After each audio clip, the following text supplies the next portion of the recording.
Welcome to the Truman Charities podcast. This is Jamie Truman, your host. This podcast is for philanthropists that are actively looking to expand their donor portfolio. So no more coffee chats, no more spending hours researching an organization. I am doing all of that work for you. I'm going to be asking all the questions that you would want to ask a founder of an organization before you decided to get involved. Today, I had the pleasure of speaking with Courtney Laughlin. Courtney Laughlin and her family created the Laughlin Foundation. When her mother was diagnosed with a rare form of endometrial cancer, this is how they were going to make a big difference within the community. The Laughlin family has been in the public eye because of her father, who is a retired Caps player. So they have been involved in different types of charities for years. But when her mother got diagnosed, she said that they came together as a family and said, this is what we are going to focus all of our energy on.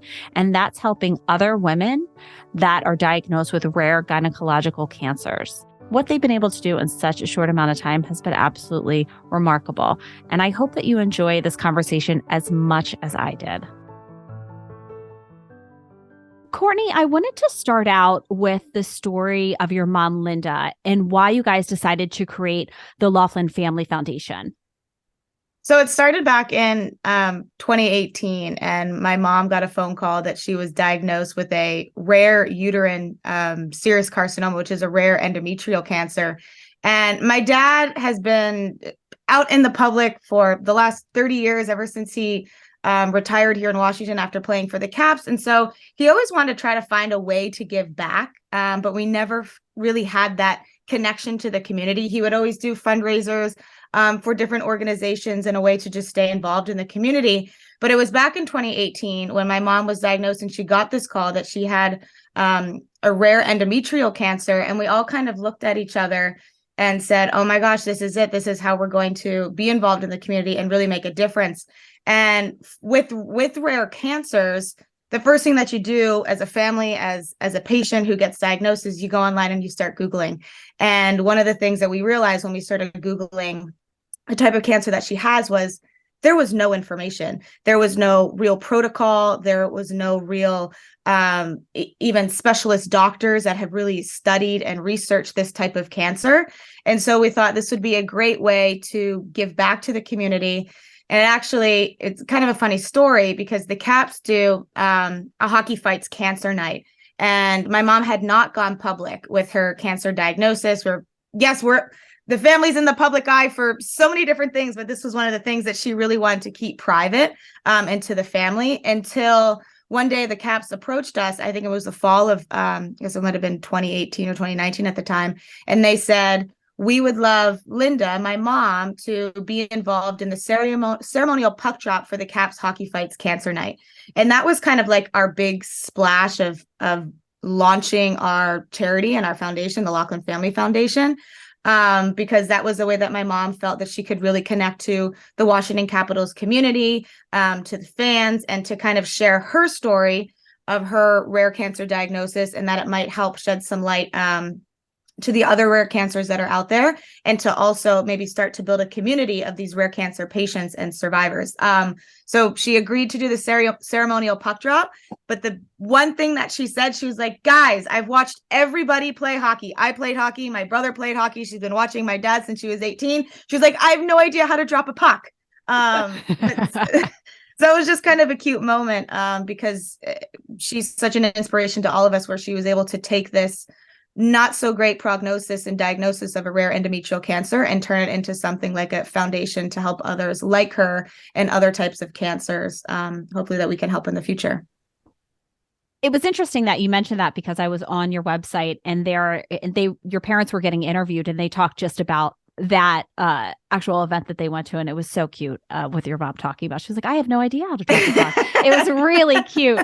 But I want to talk a little bit about, and she discusses too on the clip, and I thought it was really interesting for other people to know about her kind of journey since being diagnosed, what she's had to go through until now. Yeah, it was definitely a rough, I say, year for her as a cancer patient. She's currently in remission, which is amazing. And her journey really started with the cancer diagnosis and the phone call, and kind of It was very difficult after that point because, like I said, you Google, right? And you try to find doctors, you try to find the information, you try to find out where should I go, what should I do? And one of the issues when you have a rare cancer is nothing's very specific, nothing's concrete. There isn't just this, well, you're going to go and do this, and this is the protocol, and this is the prognosis, and this is the standard of what everybody with your type of cancer has to go through. And so we had just kind of hobbled along, like one foot in front of the other, met with another doctor. Some decisions that, I'll be quite honest, I don't know if she's a little worried about now because they didn't have a protocol. A lot of the research at the time back in 2018, now they've done amazing things with it up to date now, but her protocol was taken from ovarian serous. So uterine serous didn't really exactly have its own protocol. So it was a very difficult time to, I guess, entrust these doctors who maybe haven't even seen her cancer or treated her cancer. The great thing about being in the DMV area is that there's so many great hospitals. She was able to find a doctor up at Johns Hopkins who's currently doing some research. That's actually who we have partnered with some of our funding up at Johns Hopkins.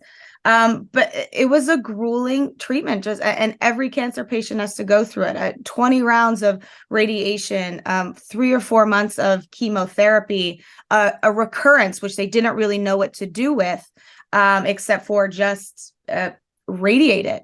And so it's been a very challenging, I guess, emotional and physical journey for both my mom and our family. But one that I definitely think that the foundation and the charity and the work that we're able to do in the community, I think helps us feel good about, or help shed light on something that's not a great outcome to maybe we can make a difference with it. Yeah, your foundation has accomplished quite a bit so far. And my husband was at your last event, which you raised over $170,000 at your second annual celebrity golf tournament, which is incredible.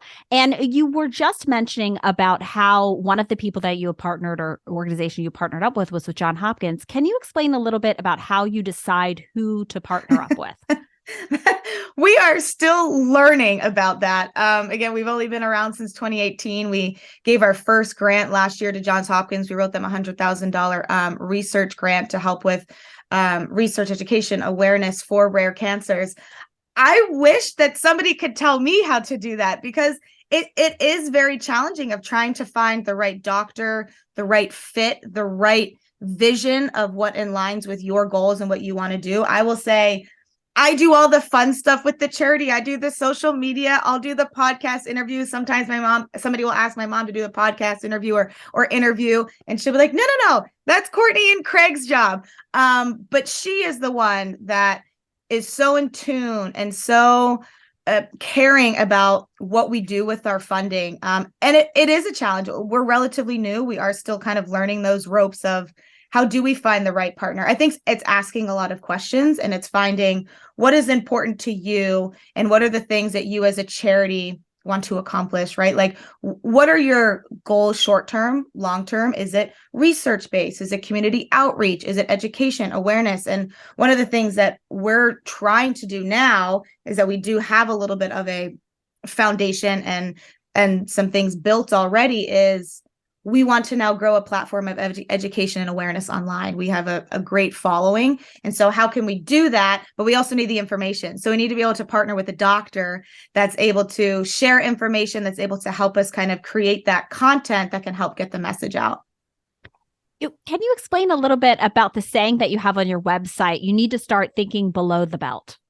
Yeah. So one of our first initiatives, so this is the great thing of when we started this nonprofit, was it might be too late for our work and our research and the education that we want to do to help my mom's cancer, uterine serous carcinoma. So we started our charity with rare cancers, and it's also very daunting because we have so many different ways that we can go with it.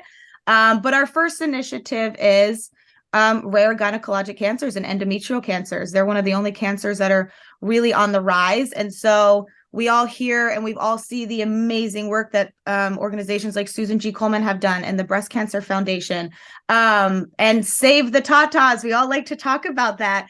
But then how can we get people to start talking about things below the belt? It's not sexy. It's not something that people like to talk about. And I'll mention this. When my mom was first diagnosed with cancer, and she did that interview that you were talking about with the Washington Capitals, and they said, well, how did you know? And she didn't want to tell the truth. She wasn't comfortable with saying, I had postmenopausal bleeding. And that's the truth. And that's one of the biggest things that any doctor will tell women is that there is no such thing as good bleeding postmenopausal. And so that wasn't something that she was comfortable saying in front of my dad and on the Jumbotron at Capital One Arena. And that's also part of the problem, is that these cancers aren't sexy. Nobody wants to really talk about them. And so that's a great point, is one of the things that we want to try to do is get people to start thinking and talking about below the belt issues. That makes so much sense. I was just thinking the same thing. It's hard for women to talk about stuff like that, especially really hard. in interviews in front of men. Like, it is a difficult situation. And so you guys are trying to break that and make it so it's more not acceptable, but women feel more comfortable talking about it. Yeah. I think starting to create communities where women can talk about it. And I know my mom, she's part of the problem, or was part of the problem of, well, we can't talk about these issues, but why? Well, because somebody has to start, right? Somebody has to start thinking about these things, talking about them, educating people about them. And so that's kind of that's the start, I guess, of we do need to start thinking below the belt and cancers that aren't as sexy as Save the Tatas. So where do you see your family's foundation in the future? Going as far as we can with it. I would love to be able to support other cancers, not just endometrial. That is our first initiative, again, because I said we can really support any rare cancer, which is daunting and also amazing at the same time. We did it that way so that if there was another rare cancer that recently just came about, that we could be the foundation and the nonprofit that could help fund the research, to help cure it, to help find a cure, to help raise awareness for it. We're so fortunate of the support that we've had so far in the DMV community, with the Washington Capitals, just with all of the fans and supporters. So I wish I had it. I would like to go as far as we can with it and fund research, fund screenings. There are some really exciting things that we're going to be funding in 2023 regards to screenings and endometrial cancer and uterine serous carcinoma. So, one of the other taglines that we have is every cancer deserves a voice. And beyond that is every cancer deserves a cure. And so we want to be that nonprofit and the foundation that is helping those that are underfunded, that aren't getting the attention as some of the more popular or more funded cancers that are out there. You just mentioned that you have some really great plans for 2023. Can you tell me a little bit more about that?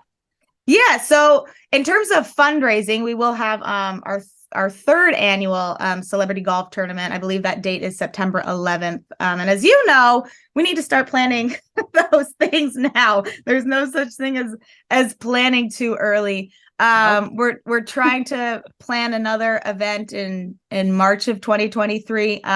It's been difficult for us because we started in 2018, and then the pandemic hit, and we only had our first fundraiser was in 2020, February of 2020, actually. And so we came out of the gate hot. It was great. We had a great event at the Blue Dolphin in Crofton, raised just about $200,000, and then the pandemic hit. So that was tough for us to. Every charity, how do we manage this? How do we do this? But we were also so new. And so then we started with the golf tournament. So we're definitely want to build. We were never a charity that was like, we're going to do just golf tournaments. And so we want to kind of bring back that gala style, to bring in more people, more sponsors, more donors, to kind of open it up to just more of those, more than just golfers, because that's kind of what we've been doing the last 2 years. We have some things lined up, again, working with Hopkins. We actually funded this past July, the first ever endometrial cancer symposium, which was incredible. It brought over, I think, 100 doctors from 25 to 30 different countries who all came together and shared information on their recent findings, the best practices of endometrial cancer. So kind of continuing to build on that. We definitely want to build on the endometrial, the rare gynecologic cancer side.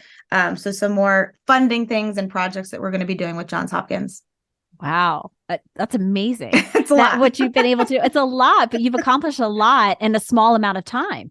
Um, so I've learned a lot about gynecological cancers, rare ones, just by talking to you for these last 15, 20 minutes or however long we've been chatting. But before I let you go, Courtney, is there anything that we haven't talked about that you would want people to know? I think ask questions. I think that's the biggest thing, and don't be afraid of second opinions. And the biggest thing, and this isn't really, it's not my story because it's my mom's, but where if anybody knows, the Laughlins are a very close family. I mean, we work together, we live right across the street from each other. And I've seen it from my mom is be your best advocate, right? As a patient, because if you don't ask the questions, then they're going to send you down this path. And I think that was one of the biggest challenges with my mom because there wasn't a lot of information. There's not a lot of research out there. There's not a lot of doctors in this area that have the knowledge about uterine serous. Again, we're getting there. We're growing. The doctors are sharing more information. There's going to be white papers coming out actually about it from some of the stuff that we did at Hopkins. But she went down this path and I don't know, we don't know if it's the right one, right? Because there really was no protocol for it. And so you hope that was the right decision. And looking back on it, I think we all would have preferred to have asked some more questions, but you don't know what you don't know. And it's so hard to ask those questions when you don't even know the questions to ask. And so that is something that we do want to try to do. You asked about what we want to do in the future, is be a place where people can come to ask questions or what did you do after this and what did you do after that. It's been kind of crazy because since my mom's cancer diagnosis, she's probably had 4 or 5 of our really close friends who have been diagnosed with cancer, and they have all come to her and say, well, what do I do? One of them actually had the same cancer as her, which is crazy living in the same area. And the other ones were like, well, what do I do? Where do I go from here? What questions should I ask? And so she would kind of be there as somebody either just to listen or to help or to give her experience of you don't always, there are other paths. And so again, I think the most important thing is to ask the questions and be the best advocate that you can for yourself as a cancer patient. Now, how can people contribute to the Laughlin Family Foundation and where can they find you? So they can find us on our website, the LaughlinFamilyFoundation.org. We do some really cool fundraising things, which I love. Like my dad releases beer and wine and whiskey. So those are some fun ways, and he gives portions back to the charity. So those are fun ways that you can get involved. He does a couple a year. And they're all kind of hockey related. He's always talking about it on Caps games. So if you see him on a Caps game, he might be talking about our charity. And yeah, I guess head to our website, head to our social channels. That's where I really mostly post our upcoming events of what's happening. We try to do 1 to 2. Well, we've done one, the big golf tournament. We're trying to do another bigger event in March of 2023. And then we do these kind of smaller ones, like I said, like beer releases. My dad has a wine that he made with his broadcasting partner, Joe B, which gives back to the charity. So there's a lot of fun ways. We try to be different. We try to be unique of just different ways to kind of get out there and get people to know about our charity. Yeah, I saw that you and your father were at NASCAR. Yeah, yes, that's another way. We partnered with Ryan Ellis, the NASCAR driver. He actually grew up locally here in Virginia, and so just kind of small world hockey, just hockey, NASCAR, cars, all the sports kind of, I guess, go together. And so that's been a really, really cool partnership again, because I don't think I knew nothing about cars. I knew nothing about NASCAR. And so we do an initiative with him, usually sometime in the fall. We've done 2 so far. And the biggest thing there is for a donation or however we're running your campaign, your name gets to be on Ryan Ellis's car, which is super cool because not everybody can get their name on a NASCAR.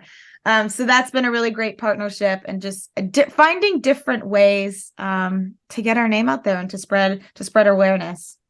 I have to say that your foundation has found really unique ways and fun to raise money and awareness. And Courtney, I want to thank you so much for coming on here and opening up about, your mother, which is your family's journey with this rare cancer and how you're helping other people in the community. So thank you so much. Well, thank you. And thank you for doing this and sharing people's stories, because I do think that's really important for people to hear different perspectives in different ways. And that's how we all, I think, learn and can be better. So thank you so much as well for having me on here. This was awesome.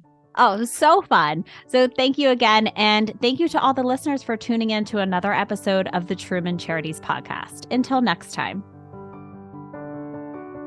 If you liked this episode, please make sure to rate and review our podcast. That is how more people learn about the Truman Charities podcast and our organization. And to make sure you don't miss any of our future episodes, subscribe.